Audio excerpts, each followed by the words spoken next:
Have you ever wondered why we get so irritated by our pet peeves? Because, I mean, if you really think about it, my pet peeves, for example, have been things like loud chewing sounds. So if I'm sitting next to someone and they're chewing loudly, then I get irritated.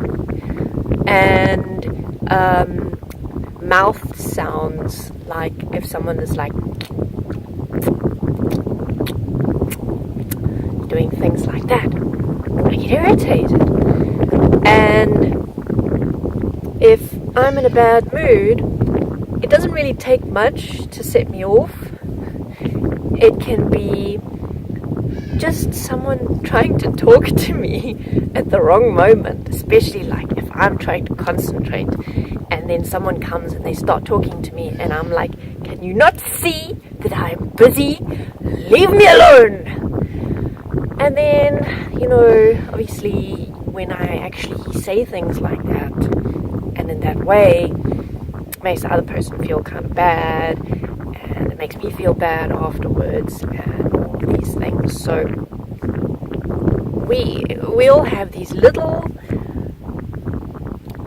really, look, not like reacting out and lashing out on someone is justified, but sometimes we really do it over the silliest little things that actually don't even matter at all.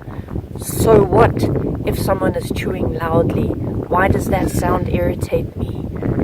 So what if someone's making mouth noises, whether it's word or just smacking their lips together, whatever? How do the things that really should just be so what, it's background noise, or there it is, or you know what, I don't have to get so worked up about this, I don't have to get worked up about it at all, but we do, we really, really do, and sometimes we can be really mean to each other just because of these silly little pet peeves. And it's actually very pronounced in relationships, especially when the honeymoon phase is over and you start getting on each other's nerves, and the little things about each other, the things that don't actually really matter, it's just little idiosyncrasies that each person has. Somehow it starts turning into a trigger for irritation and frustration, and sometimes full-on anger. So for me, when it comes to the little silly things that should just be background noises, if I think back in my life, it's as far back as I can remember, so it is something that developed when I was very young, which means that realistically tracing it back to the very first moment, or to those first moments where it started developing, is kind of unlikely. So I have to work with this in a way where I understand more the mechanism of the irritation rather than how it formed. Sometimes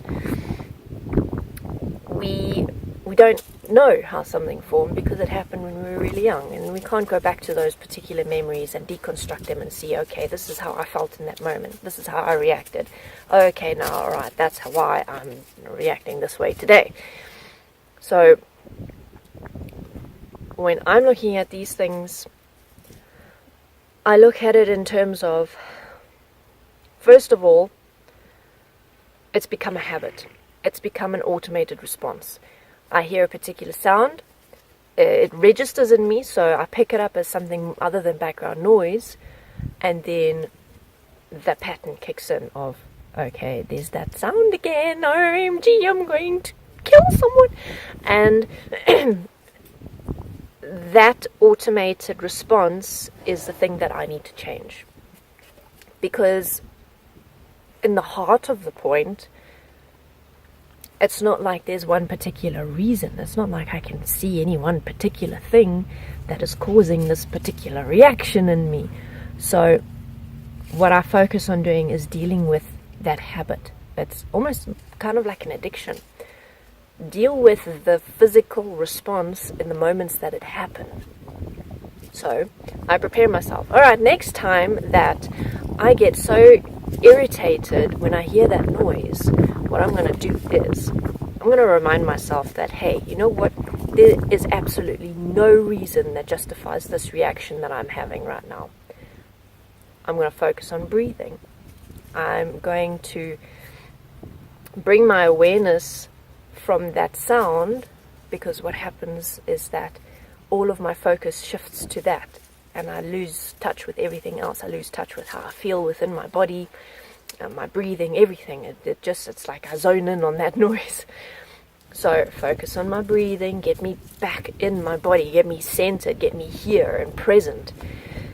And when that irritation comes up, instead of validating it and justifying it and making it okay for me to be feeling that way, I'm going to remind myself, it's not okay to react in this way.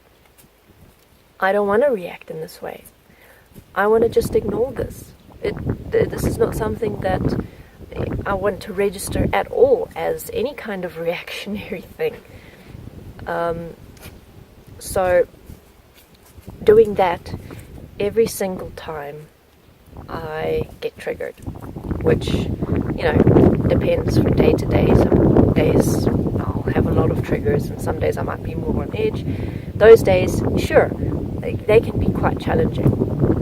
However, the solution and the correction is the same.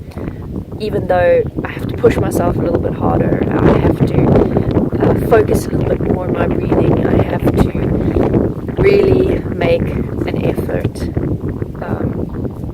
much more compared to if I am having a pretty good day and things are going well and I'm feeling good, and then I hear the noise then. So that is my suggestion for how to deal with pet peeves. The other dimensions that I mentioned actually need their own few minutes to go over, because they're a little bit different. Otherwise, if you have any questions, if you have any pet peeves that you're working with, you want to share how you're doing with that, then leave a comment, be part of the discussion, ask me questions, give me topic ideas.